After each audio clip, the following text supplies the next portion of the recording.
اور ابھی آپ کو براہ راست لیے چلتے ہیں Pakistan federal union of columnists اور کریٹرز کی تقریب حلف برداری جاری ہے. رول ہے منسٹری آف انٹیریئر کا رول ہے، اور اس کو منسٹری آف انفارمیشن سے اس لیے الگ رکھا گیا تھا کیونکہ منسٹری آف انفارمیشن کا کام صحافت کو فروغ دینا ہے، ریگولیٹری لاز بنا کے اس کو نافذ کرنا نہیں. تو یہ بھی ایک ڈیبیٹ ہے کہ کیا یہ تمام قوانین منسٹری آف انفارمیشن کے تحت ہونے چاہیے یا منسٹری آف انٹیریئر کے تحت ہونے چاہیے، کس کو یہ قانون لاگو کرنے کا جو ہے وہ اختیار ہونا چاہیے.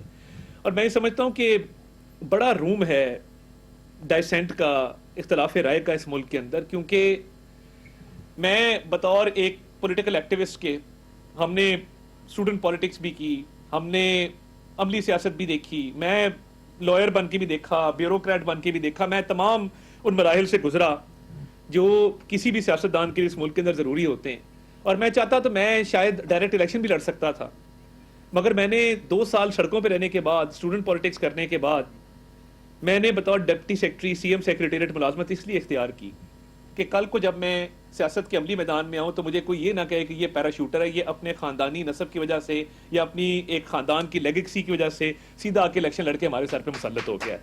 تو ایک ڈپٹی سیکرٹری سے لے کے میں نے 10 سال بیوروکریسی میں جو سرو کیا، اس سے بھی مجھے بڑی مدد ملی ان سسٹمز کو سمجھنے میں اور اس سسٹم کا حصہ بننے میں. میری صرف ایک گزارش ہے، میں بطور سیاستدان اپنے آپ پہ بھی تنقید برداشت کرتا ہوں، میں چاہوں گا کہ میری پولیٹیکل پارٹی پہ بھی تنقید برائے اصلاح کی جائے کہ دیکھیے کچھ ریڈ لائنز اس ملک کے اندر ہیں، اور یہ بہت تنقید کی جاتی تھی کہ جی اب پتہ نہیں اب نیا گانا ریلیز کر دیا جائے گا، کوئی نیا ترانہ آ جائے گا، مگر مئی کے اندر دشمن کے ایسے چھکے چھڑائے ہیں کہ وہ ابھی تک حواس باختہ ہو کے پھر اس کا ابھی تک ہوش نہیں اس کا سنبھل رہا کہ اس کے ساتھ بنی کیا ہے.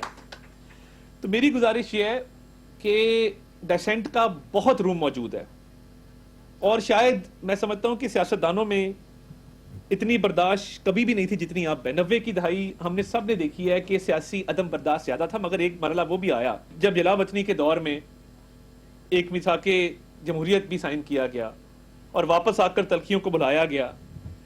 مگر وہ جو تیسری قوت تیار ہوئی، اسی تیسری قوت نے آج جتنے معاشرے کے اندر مسائل ہیں، تقسیم ہے، نفرت ہے، شدت پسندی ہے، اس کو فروغ دیا. ہم تب بھی ان کو کہتے تھے کہ بات چیت ہی واحد حل ہے، بیٹھ جائیں آپ ہمارے ساتھ بات چیت کریں. اور اس میں صرف یہ باتیں نہیں کہ عملی طور پہ بھی اگر آپ دیکھیں 2013 کے الیکشن کے بعد میاں نواز شریف صاحب، بلکہ 13 کے دوران میں آپ کو بتاؤں جب ادھر ایک غالب مارکیٹ میں ایک واقعہ ہوا اور بانی chairman P T M lifter سے گرے، ہم 180H ماڈل ٹاؤن موجود تھے، تو میاں نواز شریف، میاں شہباز شریف، پرویز رشید صاحب اور چند اور پارٹی کے سینئر لوگ وہاں موجود تھے. تو انہوں نے کہا کہ ہم اپنی کیمپین معطل کریں گے، ہمارا سیاسی مخالف جو ہے وہ زخمی ہوا ہے. یہ کوئی بہادری نہیں ہے کہ مخالف زمین پہ گرا ہو اور ہم اپنی کیمپین جلسے جلوس کر رہے ہوں. تو انہوں نے کہا کہ ہم شوکت خانم جائیں گے، تیمارداری کریں گے. گئے، تیمارداری بھی کی. الیکشن جیتنے کے بعد بھی سب سے پہلا دورہ بنی گالہ کا کیا اور کہا کہ جی الیکشن آپ ہار گئے ہیں، ہم جیت گئے ہیں، اس ملک کی خاطر اب آگے بڑھنے کا ٹائم ہے. تو چلیں اس ملک کی خاطر تلخیاں بلا کر ہم متحد ہو کر اس ملک کی معیشت کو بہتر کرنے کے لیے، ایک عام آدمی کی زندگی بہتر کرنے کے لیے اپنا کردار ادا کرتے ہیں. انفارچونیٹلی ان کو بات سمجھ نہ آئی. اس کے بعد بھی بدترین ابتلا کے دور میں میاں شہباز شریف صاحب، پوری لائن جو تھی فرنٹ لائن اسمبلی کی وہ جیلوں میں تھی، تب بھی کھڑے ہو کے کہا کہ بھائی میثاق معیشت کر رہے ہیں. اگر تبھی کر لیتے تو شاید حالات مزید بہتر اور بر وقت بہتر ہو جاتے، مگر وہ بھی بات سمجھ نہ آئی. انہوں نے کہا یہ تو کمزور لوگ ہیں، یہ تو جیلوں میں پڑے ہیں، یہ شاید ہماری منت کر رہے ہیں. میں یہ ضرور دعویٰ رکھتا ہوں کہ ہم نے حتی الوسع کوشش کی کہ بات چیت کے ذریعے ہر مرحلے پہ، وہ اقتدار کا عروج تھا یا وہ اپوزیشن کی پستی تھی، ہم نے ہر دور میں کوشش کی کہ بات چیت کے ذریعے ملک کے اندر پولیٹیکل کنسنسس پیدا کیا جائے. مگر ہم جن سے بات کر رہے تھے ان کو شاید وہ بات سمجھ نہیں آتی تھی. اور میں نے مجھے شعر مینار پاکستان میں پڑھا تھا، میں آپ کے گوش گزار کیے دیتا ہوں. تینوں ظلم تو ڈکنا نہیں، بس اینی گل سمجھانی ہے، ویلے دی ہے واگ ویریا ساڈے ہاتھ بھی آنی ہے، اسی تے پاگل دیوانے ہاں تو ساڈے نال نہ ویر ودا، اسی تے جان تلی تے رکھی تو نٹ نٹ جان بچانی ہے، ویلے دی ہے واگ ویریا ساڈے ہاتھ بھی آنی ہے. اللہ سے ڈر کے تب کہا تھا، مجھے بالکل نہیں پتا تھا کہ اگلے 8-9 مہینوں کے اندر یہ بالکل ہر چیز جو ہے وہ پلٹ جائے گی. یہ جو اس ملک کی سالمیت پر، اس ملک کی بقا پر